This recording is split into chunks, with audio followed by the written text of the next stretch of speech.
really selfish. Look, when you said apologize is the first thing I did. Don't forget that. You're still on the floor. Get out the plane.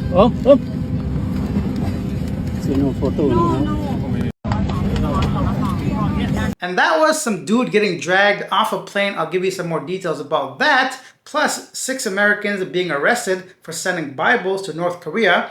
AirAsia fined for 6 million pesos after overcharging passengers. Over 5,000 scammers arrested in the Philippines, including 6 Indians, plus a bunch of more stories from around the Philippines and Thailand.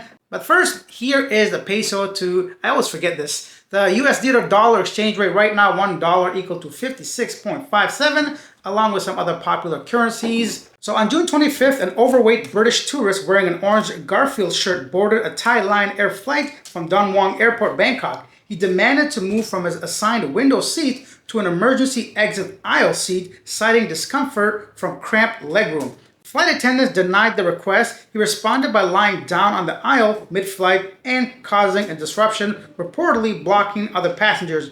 The disturbance delayed the flight by about an hour. Thai police were called to the scene. Video footage showed officers forcibly dragging him down the aisle, holding his arms, legs, and belts before physically removing him from the aircraft. Fellow passengers expressed frustration, labeling him selfish, while some initially thought he was ill. The flight eventually departed approximately an hour later. The Thailand Air has not issued an official comment.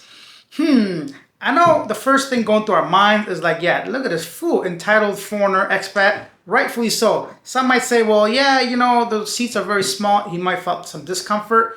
All right, yeah, I get that. But buddy, you got to Thailand using the same flight, so it's not your first time. You knew the legroom that's there. That's why you gotta pay more for extra legroom. Everybody else has to sit in the exact same seats, and if you need more legroom, you gotta pay a little bit more to get business class or first class. And if you can't afford it, like me, I can't afford it either. But that's why you gotta deal with it like everybody else on that plane.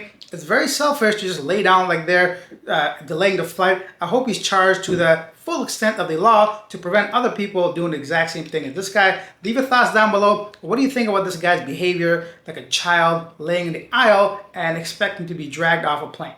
And then on June 27th, South Korean police arrested 6 American nationals who were attempting to send plastic bottles filled with rice, Bibles, and dollar bills into North Korea via the sea near Gangwon Island, close to the maritime border. The group, aged between their 20s and 50s, was detained for allegedly violating South Korea's Framework Act on Management of Disaster and Safety. Due to language barriers, interpreters were provided during questioning. Authorities noted the area has been a designated danger zone since 2024. Not the first time, of course, and other people trying to contact people they shouldn't be contacting.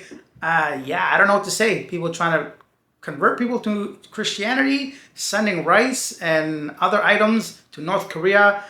People got different ways of thinking, I guess. I would not be doing something like this, especially if it's going to result in me being arrested. No, sir, I do like my freedom. I will get off that boat immediately and go back home or try to contact North Koreans in a different way, try an email or something.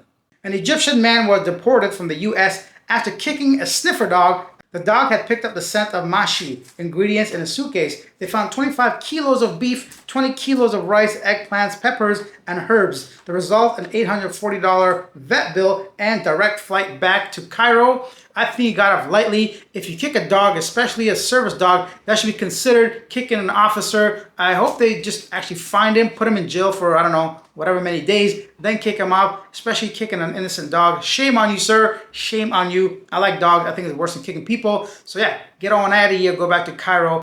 Now this next story is crazy to me. A 23-year-old woman offered to have physical relations with a motorcycle taxi rider instead of paying a 40 baht fare, prompting the driver to call police for help. So instead of paying $1.10, she wanted to offer him her body, and the man refused. Imagine how hard times have to be for a man to refuse physical intimacy with a woman, rather have $1. The comment section had a field day with this one. Some of the comments were extremely funny to me, so that is that. But I'm just wondering, like, just for a friend, not me though, how can I become a motorcycle taxi rider? I mean, my friend, how can my friend become a motorcycle taxi rider?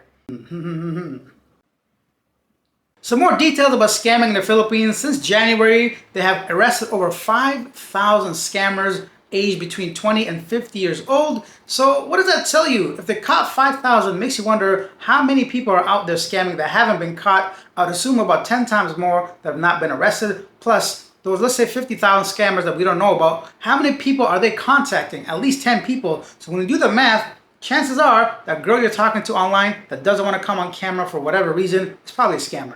Next, we're going to talk about AirAsia and the Philippines, who's actually fined them for 6 million pesos for price gouging. The Philippine Civil Aeronautics Board has fined AirAsia's booking platform AirAsia Move for 6 million pesos for allegedly charging excessive fares, including one case where 2 tickets from Tacloban to Manila cost 77,000 pesos. The Department of Transportation also ordered the shutdown of the app and the filing of economic sabotage charges. AirAsia Move denied any wrongdoing, saying the pricing came from third-party systems beyond their control. However, CAB rejected the defense, citing violations of the Air Passenger Bill of the Rights and Fair Regulations. The DOTR said that the penalty is warning against abuse of Filipino passengers. I wanted to dig a little bit deeper into this to see who is actually in the right, so bear with me because I think this is significant. Since I travel quite often, I use AirAsia very, very regularly, and it's just not fair for regular consumers to have to pay 77,000 pesos from just Tacloban to Manila. It's just not right. So first, let's take a look at the evidence of overpricing. A lawmaker flagged the booking of 77,000 pesos for 2 domestic flights, which is normally around 2,000 to 5,000. So this is over 10 times the price. Responsibility said that AirAsia Move accountable for the prices shown to consumers regardless of the third-party involvement. Passenger rights. The high fare is seen as violation of the Air Passenger Bill of Rights, which protects consumers from abusive and deceptive pricing. Enforcement. They have the power to fine or suspend platforms that violate fare regulations, and the 6 million peso fine is intended as the deterrent. So here's AirAsia's defense. No intentional manipulation. They claim the pricing was generated by automated third-party systems, not by AirAsia Move directly.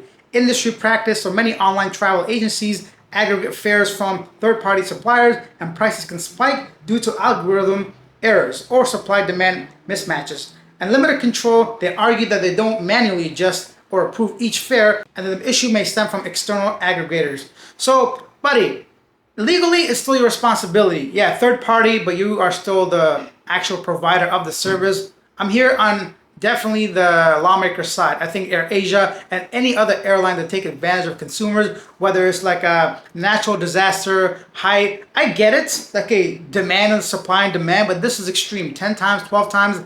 And if it's an algorithm problem, you got to fix your algorithm. Let me know, what do you think? Do you think AirAsia is in the right here to charge whatever they want? Or do you think there needs to be some kind of protection for consumers like myself, regardless of third-party algorithm mismatch, whatever the reason? I still think it's the responsibility of the airline. And now time for a feel-good moment of the day. This is a hero. A heroic neighbor climbed across apartment balconies to rescue sleeping South African teacher after spotting flames erupting from his 3rd floor room in Thailand. Very well done, sir. You may have saved a life, and good for you. And let's finish off with one more light story. Check, you know, you go to street food and you're like, wow, this street food looks amazing. But what if this little guy was making your food? Would you still eat it?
Come on, man. They gave him a little apron.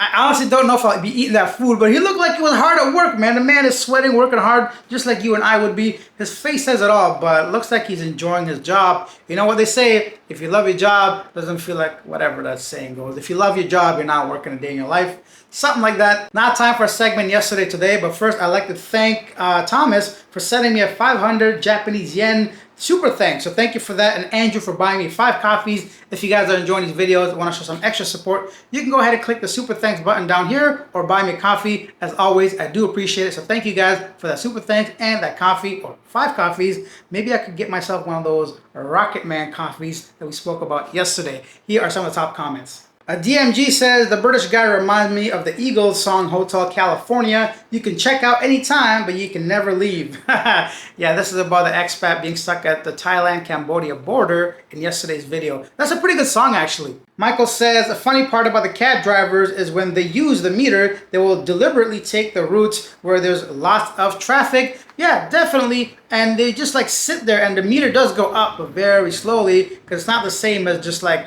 there's an algorithm or whatever they use between time and distance. So you're not really going far, you're just sitting there in time. So let's say the guy makes like 40 pesos extra, but you just wasted 30 minutes of your life sitting in the heat in traffic jam. And those were some of the stories about Thailand, Philippines, and other parts of Asia mainly for today. Leave your comments down below about anything you want to talk about. There's actually one more comment I want to read. Lesser Me says, I also enjoy eating. Thank you for making this a safe space to share. Yes, and I hope you guys also feel like you can write and talk about any of the topics I cover. This is an environment where I feel like we can just share our thoughts, whether we agree, disagree. It's just an open community discussion. We can still disagree and be respectful and live along each other. That would be the ultimate goal, not just for the channel, but for the world. But I know I'm a dreamer. I feel like there's a song like that somewhere there too. But thanks for watching. I'll see you tomorrow. Bye. But, bro, this thing sucks.